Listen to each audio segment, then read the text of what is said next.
master was very clever in a devilish way. They gave the Africans the crown but remained with the jewels of the crown. So that in many ways you have African governments where you have black faces as heads of state. But the industries are still controlled from elsewhere.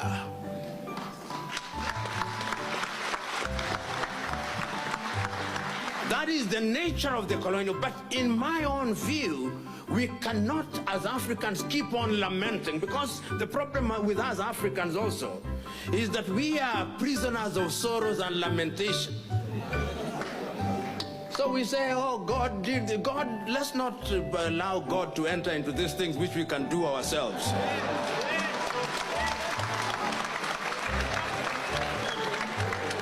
God is very busy with very serious issues upstairs. He has given us minds and hearts, and we had better use them, because the divine instruction is to go and subdue the world. On our part, we have allowed the world to subdue us. Then we are complaining, God, you know, and Pastor, you are here. There are certain things that can only be solved by hard work and logic, and yet we think they can be solved by prayer and fasting. That will not happen. So my own view is we must begin to do things for ourselves. If the land needs to be worked, we must work the land. And we cannot continue to work the land the way Abraham used to work the land with the plows. We've got to mechanize. If, as people say, if Africa did not benefit from the first industrial revolution, we must benefit from the fourth industrial revolution. And you know, in these matters, these very serious matters, nobody invites you. You invite yourself to the dinner table. And you get crushed the dinner table.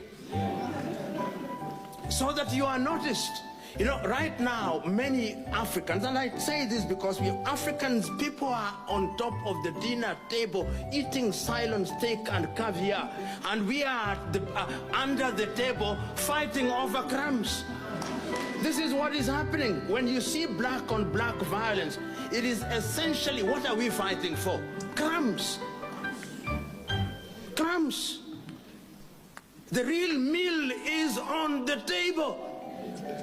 That is where we should be. That is where the good. But you see the problem, when you are under the table, you cannot see what is on the table. You only see the bottom of the table. And therefore, the only thing you can see are the crumbs that have dropped. And I'm suggesting to us, particularly we in the political class, deliberate efforts must be made. I know that in many African countries, we suffered from certain historical advantages by dint of skewed systems of governance, particularly in the economic arena. Here in South Africa, you know that, and even the white people know and appreciate that going forward, it is completely untenable that a small population should have the majority of the land. They know. How then do you do it? Is it for a foreigner to come here and prescribe the solution? No, that would be arrogance. But it's for a foreigner to begin to persuade those who are in the eye of the storm that the sooner you are able to relinquish some of this land in an orderly and in a programmatic manner so that you do not disrupt commerce, the safer you are. Because let me tell you, a hungry and a poor man has no morals to tie him down. He cannot be asked to be orderly. Poverty makes him disorderly. Poverty makes him angry, and anger has no logic. Anger doesn't know what is on its path. If I have not eaten for 10 days and I see you holding cake and ale on 2 hands, oh, I will take them. I will take them even if it includes cutting your hand. I will take them. So in order to ensure that your hands are safe, You must invite me and say there is cake here.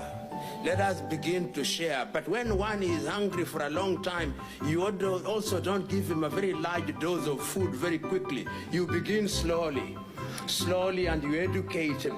And I believe that that is what we must do in order to solve our problems. We were told by Ray Piri, look, listen, and desire.